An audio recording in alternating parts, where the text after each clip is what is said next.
Bueno, muy buenas tardes. El día de hoy voy a hacer una presentación sobre el derecho público objetivo en Colombia, para responder dos preguntas fundamentales. La primera, ¿cuáles son los fundamentos históricos y medios de protección del derecho público objetivo en Colombia? Y la segunda es cómo funciona el derecho público en Colombia al tiempo de revisar cuál es su jurisprudencia más relevante.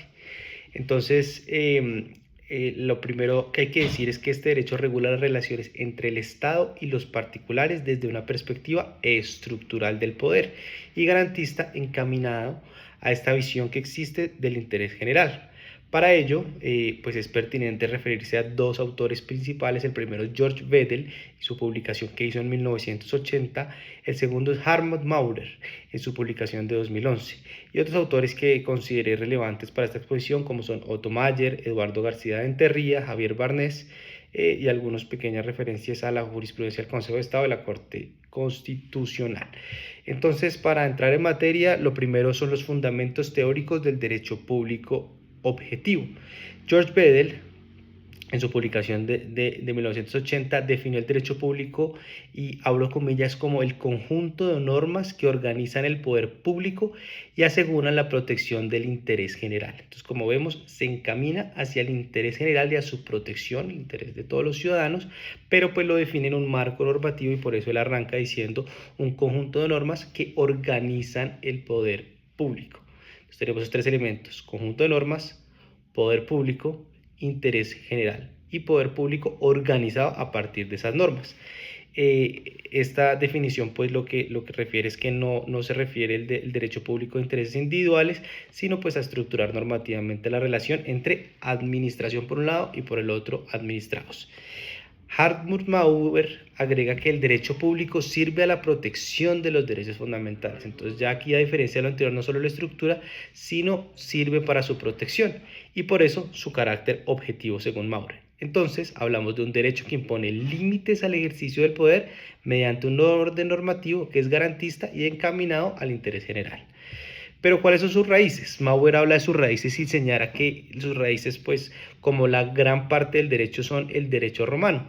Pero el derecho romano en específico distinguía entre el ius publicium y el ius privitatum. Ulpiano definía este ius principium como el que se refiere al Estado romano y a sus instituciones, y el ius privitatum se refería a la atención a los derechos individuales. Esta distinción, como lo reseña el autor, fue retomada por el derecho canónico, teorías absolutistas, y se codificó pues en la codificación francesa y alemana del siglo XIX.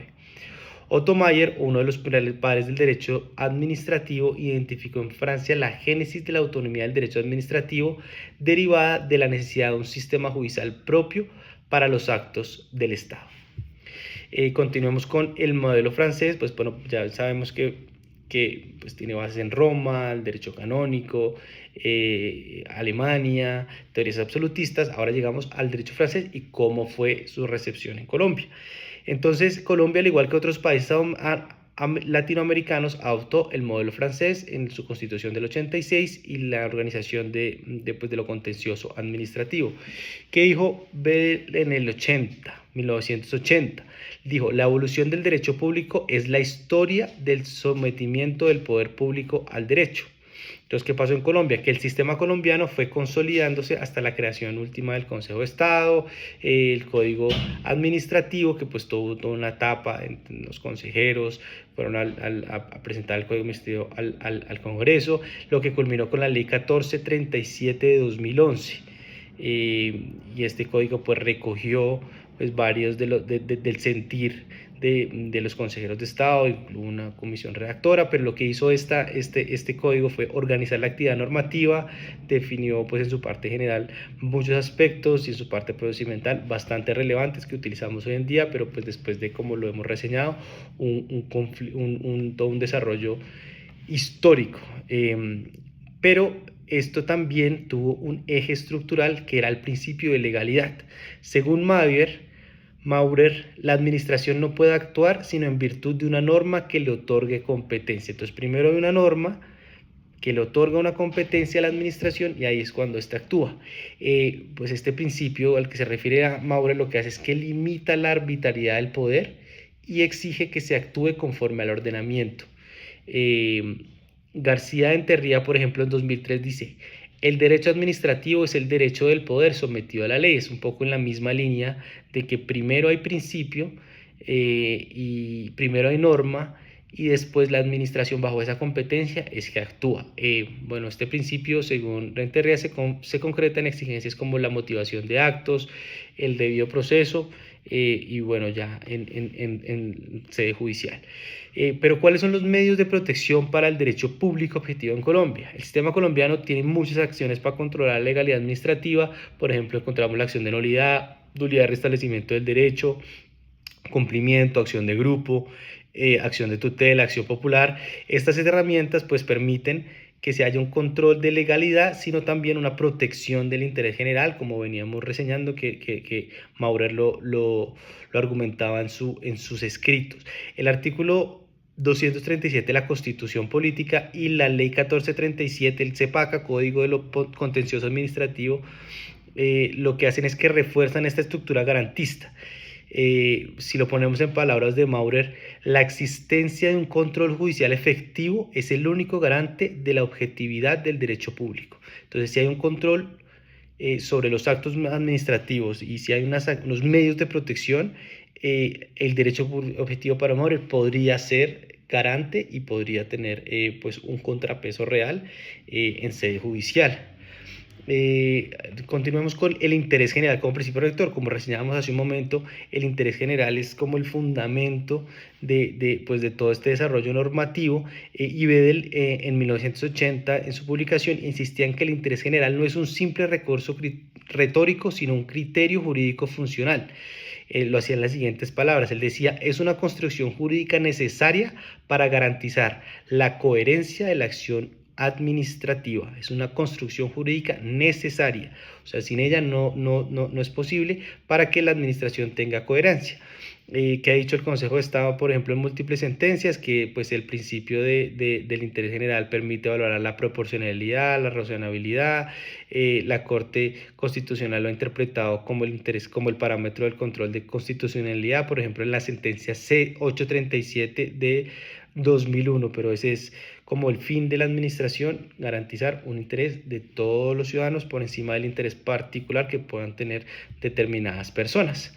Y ya un poco yéndonos a la práctica, el funcionamiento práctico del derecho público en Colombia funciona mediante normas de derecho sustancial y procedimientos de derecho procedimental administrativo, que, como lo reseñaba hace un momento, están establecidas en la Ley 1437 de 2011, Código de lo Contencioso Administrativo, que establece procedimientos administrativos, competencias y la función pública como una expresión del interés general que se somete al principio de legalidad y al control judicial.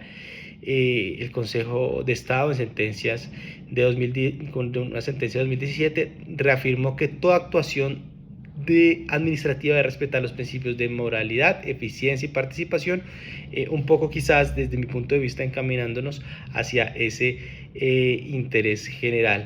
Otros fallos de la Corte Constitucional han reafirmado la sujeción de la actuación administrativa al principio de legalidad, como es la C837 de 2001. Y bueno, entre otras. Entonces, como conclusión, el derecho público objetivo es una herramienta de control de poder, garantía del interés general y que articula la función pública. Otro autor, Javier Barnés, en 2009 dijo que el interés general no es una excusa para la arbitrariedad, sino un límite material de poder, porque puede muchas personas decir: no, es que esto lo hacemos en pro del interés general, y con un argumento un poco vacío llevar a casi al absurdo de que cualquier cosa es válida, y eso no es así. No es una excusa para la arbitrariedad, sino que tiene límites, y los mismos límites están en la Constitución, en la ley administrativa. Su vigencia en Colombia de este derecho público objetivo se constata en la robustez pues de la jurisdicción y la eficacia de las acciones judiciales y la interpretación constitucional. Maurer, 2011, diría: el derecho público no se define por el sujeto que actúa, sino por los fines que persigue y los medios que emplea. Considero que estos fines deben ser pues tener encaminados al bien común, al interés general, y no independientemente de los sujetos que ocupen la administración.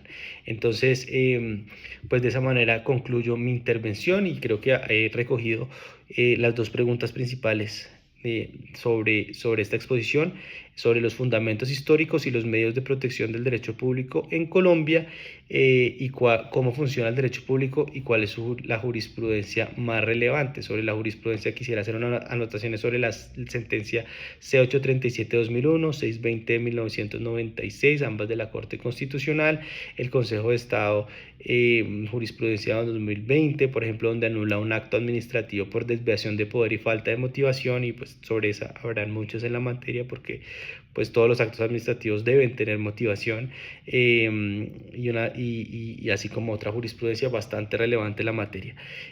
Muchísimas gracias.